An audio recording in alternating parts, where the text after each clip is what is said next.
Boa tarde ou bom dia, não sei que horas vocês estão assistindo ao vídeo, certo? E eu tô muito feliz de estar, dando essa disciplina para você. No caso, a nossa disciplina, é Relações Humanas e Psicologias aplicadas à saúde. Mas eu gosto de chamar ela de Psicologia das Relações Humanas, né?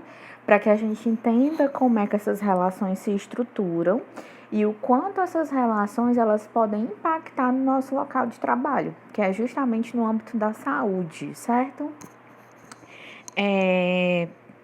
Eu não sei se vocês sabem, mas eu imagino que não. Eu sou psicóloga e pós-graduada em gestão de pessoas. Na minha última experiência na área organizacional, eu era gestora de RH em um supermercado e eram em média 180 pessoas sob a minha responsabilidade. Então, eu tive ainda mais noção do quanto as relações humanas, como elas se estabelecem, interferem diretamente no nosso local de trabalho e o quanto isso é sério, tá bom? Então, vamos lá, gente, entender um pouquinho como que se dá a estrutura desses relacionamentos, dessas relações e o quanto elas impactam na qualidade de vida que a gente vai ter ou não no nosso trabalho, certo? Para começar a falar de relação humana e de psicologia, a gente tem que falar de comunicação. Por quê, gente? A comunicação é um processo de troca de informações e a gente está o tempo todo se comunicando com as pessoas, né? No trabalho, em casa, na balada, no computador, pelo telefone. Então, assim, não importa o meio, mas a gente está o tempo todo se comunicando, certo? E a psicologia relacionada à comunicação, ela vem dar para a gente uma visão mais ampla de como acontece esse processo e todos os aspectos subjetivos e psicológicos envolvidos nele. Porque o processo de comunicação não é simplesmente comunicar ao outro algo que eu queira dizer. Ele é bem mais complexo, ele é bem mais completo e eu vou estar passando isso para vocês, tá? Vamos lá. Gente, o que é comunicação humana, Ao falar de comunicação humana, um dos itens mais importantes que devem ser considerados é a questão da percepção. Como assim, Jéssica? A maneira como a gente percebe o outro, a maneira como o outro se comunica, a forma como nos é enviada alguma mensagem vai influenciar diretamente no processo comunicacional. Exemplo, vocês já viram brigas começadas pelo WhatsApp, porque a pessoa digitou e você interpretou que a pessoa foi grossa, que a pessoa estava desinteressada no que você estava falando, e às vezes nem é. Mas foi só a forma que ela comunicou, que ela enviou aquela mensagem, que gerou aquela percepção em você. Então, assim, a comunicação não é nem sempre somente como o outro comunica, mas é também como eu recebo aquilo que ele fala. Não é aquela história, não é o que você falou, mas como você falou. E às vezes é como você recebeu o que foi dito, certo? A comunicação em si exige de nós prática e a habilidade para trocar informações com as outras pessoas, E uma destas é a percepção. Segundo esse autor, que eu trouxe aqui, se refere à observação e à avaliação da outra pessoa quando a gente está se comunicando com ela. Então, quando a gente está no processo de comunicação, a gente está o tempo todo observando e avaliando as reações da outra pessoa. Não é aquela história, às vezes a pessoa diz que gostou de determinada coisa, mas você fica em dúvida, porque os gestos, a forma como a pessoa falou, não demonstraram que ela gostou tanto assim, Então, você já fica percebendo que talvez não seja aquilo que ela verbalizou, O corpo fala, o corpo também se comunica. A percepção, gente, é o meio em que nos relacionamos com o mundo e com os sentidos, Com ela, o indivíduo tem a capacidade de captar-se, Tanto o ambiente, as pessoas, as mensagens, como a si mesmo, tá? A percepção, ela tem dois caminhos. Ele é um para fora, dirigido para o mundo, e o outro para dentro, dirigido para o próprio indivíduo, certo? O exercício dessas duas percepções é que nos faz estar mais preparados para a vida. É importante ficar com a percepção ativa, que facilita a compreensão do que está acontecendo em volta de si e dentro também de si mesmo, tá? Jéssica, por que é importante essa percepção, a percepção para o mundo? Tudo bem, eu considero importante. Mas essa percepção para dentro de si. Gente, quando a gente começa a se perceber, quando a gente começa a se conhecer, a gente entende e a gente consegue se relacionar de forma melhor, né? Por exemplo, um exemplo clássico. Você sabe que você é uma pessoa que não gosta de determinado comportamento, certo? E aquela pessoa costuma agir muito daquela forma, né? E todo mundo gosta dela, menos você. Será que o problema está com a pessoa ou está contigo? Né? Se você for uma pessoa que olha para dentro e que entende, não, essa é uma dificuldade minha, eu não gosto de pessoas que têm esse tipo de comportamento, que agem dessa maneira, então fulano pode ser legal. Deve ser legal, eu devo tentar me comunicar com ele de forma melhor, eu devo tentar deixar o meu preconceito de lado. Mas se você não tem essa percepção para dentro de si, né, você vai ficar trombudo, estressado, implicando com a pessoa, isso vai prejudicar o clima no teu ambiente de trabalho. Então, essa percepção intrínseca, né, de você olhar para dentro de si é de extrema importância, né? Quantos de vocês já pararam para se observar? Para pensar no que vocês gostam, no que vocês não gostam, no que vocês toleram, no que vocês não toleram. Vocês já fizeram esse exercício? Alguém já fez terapia também? Né? Então, comecem a pensar sobre, né? Vamos refletir sobre, olhar para dentro de si. Vai ser extremamente necessário, gente, porque ao longo dessa disciplina vocês vão ver que um dos ambientes mais difíceis para se trabalhar é no setor da saúde, nos hospitais, certo? Porque são muitas especialidades, é um ambiente altamente estressante, tem pessoas adoecidas, os pacientes de vocês, né? Vocês são profissionais que atendem os pacientes que já estão numa situação crítica de adoecimento. Quando a gente está doente, né, a gente fica sensível. Ainda tem a família do paciente, tem os colegas de outras áreas e especialidades, tem o colega que dá 10 plantões na semana para conseguir complementar a renda e ele já chega estressado, descontando em todo mundo. Então, é muito complicado a gente se relacionar bem, né? A gente ter boas experiências de relacionamento se a gente não olhar para dentro de si. Porque o ambiente que a gente vai estar, na maioria das vezes, ele é realmente difícil, né? Gente, trabalho não é fácil, por isso que o nome é trabalho, né? Se fosse fácil, era outra coisa. Realmente é difícil, é desafiador, né? Então, a gente tem que tentar se trabalhar, tentar se conhecer, saber onde o nosso sapato aperta, para a gente saber administrar as situações que vão surgir no dia a dia, tá bom? A comunicação, gente, é um fator imprescindível para o exercício de qualquer área, qualquer função. E a comunicação está diretamente ligada ao sucesso ou ao insucesso da carreira escolhida, né? Saber o que falar, saber quando falar, faz muita diferença, tá, gente? Muita diferença mesmo, certo? A comunicação é uma arte e um talento do homem, aprimorada pelo próprio homem a partir do código verbal. É importante notar que nunca vai haver unilateralidade na comunicação. Sempre vai ser necessário, no processo de comunicação, um emissor, que é a pessoa que emite a mensagem, o receptor, que é a pessoa que recebe a mensagem, e o desejo de se comunicar, certo? Vamos pensar aqui no processo de comunicação. Imagine que seu celular acabou de tocar, pois chegou uma nova mensagem. É o seu pai que está pedindo ajuda para ajustar a televisão, certo? Você lê, entende o que está escrito e responde a mensagem dizendo que já está a caminho para ajudá-lo. Você percebe que o seu pai também compreendeu, pois ele envia uma mensagem dizendo que está esperando por você e se despede em seguida, certo?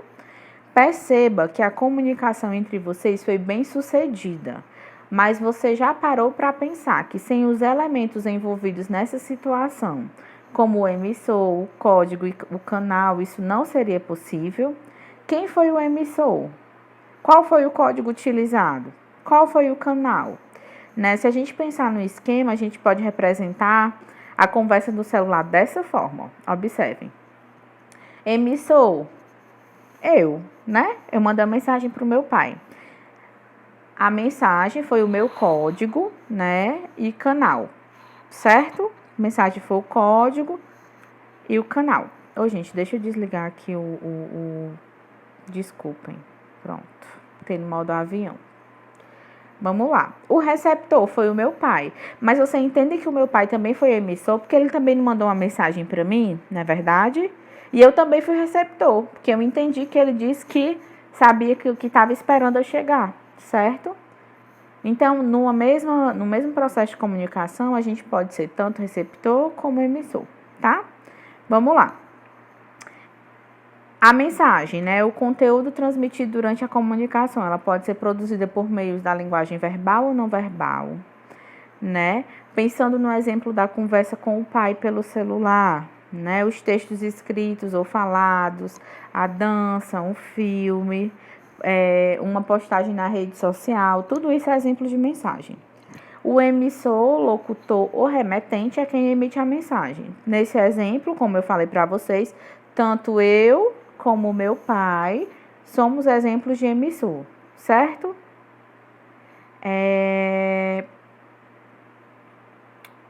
Os códigos, gente, são as palavras escritas ou faladas, a imagem, as estatísticas, certo? A buzina de um carro, a combinação de instrumentos de uma orquestra, as cores que fazem parte do semáforo, não tem as palavras lá. Mas eu sei exatamente o que cada cor significa, então eu entendi a mensagem que as cores estão querendo me passar, né? O contexto, né, é o elemento da comunicação que informa o ambiente de produção da mensagem. Ele pode apontar o assunto, o momento, a situação ou o local referentes à mensagem, tá? Aqui a gente tem todos explicando cada uma das coisas, emissor, receptor, mensagem, tipo um resuminho de tudo isso que eu falei aqui, tá? No processo de comunicação, é importante vocês saberem bem direitinho o que significa cada coisa, tá? Tem um vídeo que eu vou postar para vocês que se chama Cometa Halley. Esse vídeo, né, fala das pérolas da comunicação. É um vídeo incrível, né? Que ele fala justamente dessa nossa dificuldade de se comunicar, de entender o que o outro disse, de prestar atenção no que o outro disse e ainda mais, de repassar o que o outro me falou, né? E na nossa responsabilidade nesse processo de comunicação. É um vídeo bem divertido, vocês vão gostar. Não deixem de assistir, viu? Vou botar no portal. Mas quando vocês estiverem assistindo esse vídeo, né, vocês param, se quiserem já pesquisar no YouTube Cometa Halley, já pesquisem e assistam, tá? Gente, o processo de comunicação, como é que esse processo de comunicação ele tem que acontecer? A comunicação, ela tem que ser clara, objetiva, certo? Tem que passar clareza, objetividade, entusiasmo, espontaneidade. Tudo isso são pré-requisitos para uma pessoa com boa oratória, para um bom orador, tá? Alguns requisitos diferenciam um bom orador, né? Uma pessoa que fala bem, que tem boa oratória. Expressões faciais e gestos, é sempre importante a gente gesticular, a gente mostrar entusiasmo, tá? Vocês vão ver na minha aula, eu gesticulo demais. Eu não tô dizendo que eu sou uma boa oradora, não. Mas eu tenho facilidade de comunicação, né? Então, assim, eu tô gravando esse vídeo aqui, minhas mãos movimentando o tempo todo, né? Eu tô o tempo todo fazendo gestos, certo? O volume, o ritmo, a inflexão da voz, tudo isso. Quando você vai assistir uma capacitação, uma palestra com uma pessoa muito apática, uma pessoa que fala muito baixo, né? Rapidinho você fica desinteressado, você fica com sono. Mas quando você vai assistir com uma pessoa enérgica, uma pessoa que mostra que sabe do que está falando, que gosta do que está falando, a sensação é outra, né? Você sente prazer em assistir, né? A clareza e objetividade do texto, da fala, a interação com o público-alvo, né? Muito chato quando a gente está numa aula, numa palestra, e a pessoa fica só lá na frente falando, não interage, não pergunta, tá? Utilização de recursos audiovisuais, importantíssimo, né? Porque está complementando o que a gente está falando com a voz, né? E esses recursos podem ajudar a prender a atenção dos telespectadores, a improvisação de maneira previamente pensada, a vestimenta adequada, tudo isso, né, caracteriza um bom orador e interfere no processo de comunicação, tá bom? O processo de comunicação, gente, a gente tem comunicação verbal e a comunicação corporal, né? A comunicação verbal ela é através da voz, enquanto a linguagem corporal, ela é feita pelo corpo. É aquela história, né? Tipo Chaves, já assistiram aquele episódio do Chaves? Que o Chaves diz sim, mas ele balança a cabeça que não. Pronto. A linguagem verbal dele tá dizendo sim, e a corporal tá dizendo que não, porque ele tá balançando a cabeça negativamente, ok? Gente, eu assisto Chaves, eu gosto. Comunicação assertiva, né? Isso aqui é extremamente importante para vocês, trabalhadores da saúde, futuros trabalhadores da saúde, tá? Aprenda a entender o outro, tenha embasamento no que você fala.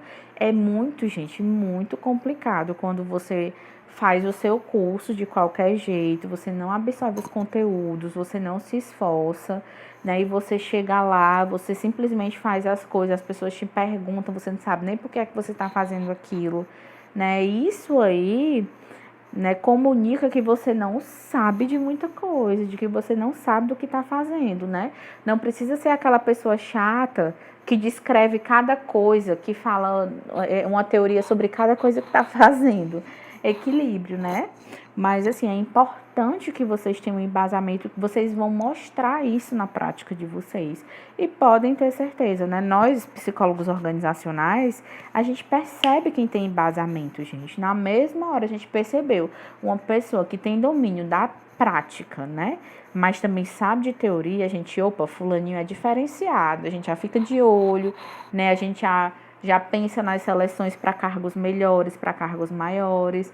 Então, tudo isso do processo de comunicação vai interferir na forma como vocês vão ser vistos no local de trabalho de vocês, né?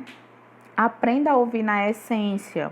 Seu colega chegou chateado, né? Você vê que visivelmente ele não tá bem, mas ele te diz que tá bem, né? Se for uma pessoa com quem você tem abertura, fulano, você tá bem mesmo, eu tô te achando tão cabisbaixo, você quer falar sobre isso, respeitar também a vontade da pessoa falar, né?